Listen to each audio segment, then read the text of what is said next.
sectores oficialistas y aliados también convocaron a una conferencia de prensa para responder las acusaciones de Efraín Alegre y, según ellos, para dar luz respecto a las responsabilidades incluso de aquel viernes 31 de marzo de los que iniciaron la gresca que derivó en horas de la madrugada del sábado en la muerte de Rodrigo Quintana. A ver, Iván, contando todos los detalles, por favor, de lo que estuvieron manifestando más temprano los del oficialismo. Te escuchamos.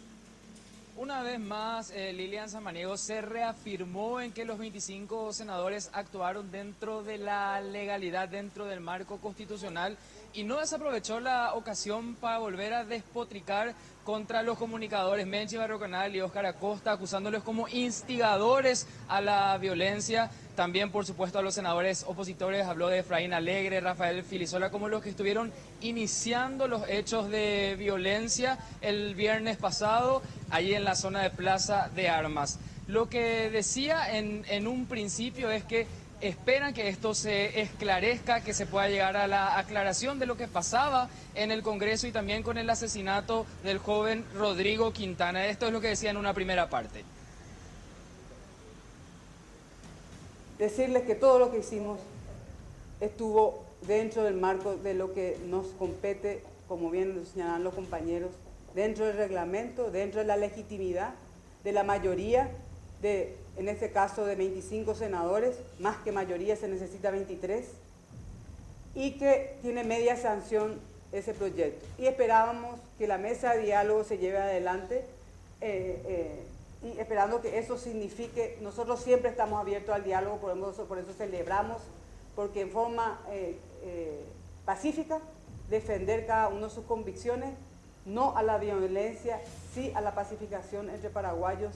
Es un proyecto, ¿de qué dictadura hablan? Es un proyecto, como bien lo señalaron los compañeros, por única vez en forma consecutiva o alternada.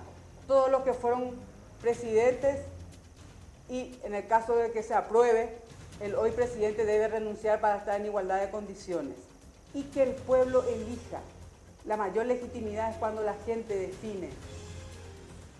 Y en otro momento la senadora Samaniego entregó unos sobres con unos discos a los periodistas que se encontraban cubriendo la conferencia de prensa, según ella con imágenes reveladoras de quienes fueron los que iniciaron los hechos de violencia. Fíjense lo que pasaba en ese momento.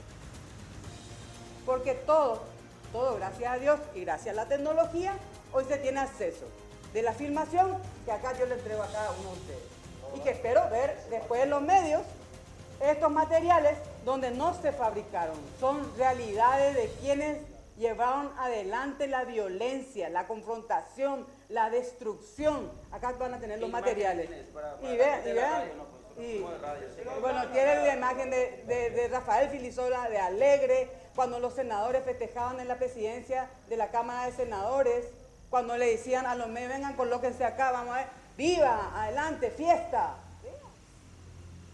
En otro momento también el senador Carlos Filisola minimizó todas las manifestaciones que estamos teniendo en estos días en nuestro país. Se refirió a que ellos tienen la mayoría y que no van a hacer caso a lo que digan ciertos grupúsculos. Y otro de los momentos, quizás lo más comentado y lo más criticado también a través de las redes sociales, la senadora Lilian Samaniego dijo que toda la familia del suboficial Gustavo Florentín milita en el Partido Liberal Radical Auténtico, dando a entender que eso podría tratarse de algo organizado propiamente por las esferas del Partido Liberal. Ustedes saquen sus propias conclusiones de qué es lo que quiso decir con esto la senadora Lilian Samaniego, compañeros. Muy bien, muchas gracias, Iván, completo reporte. Y es esa la situación.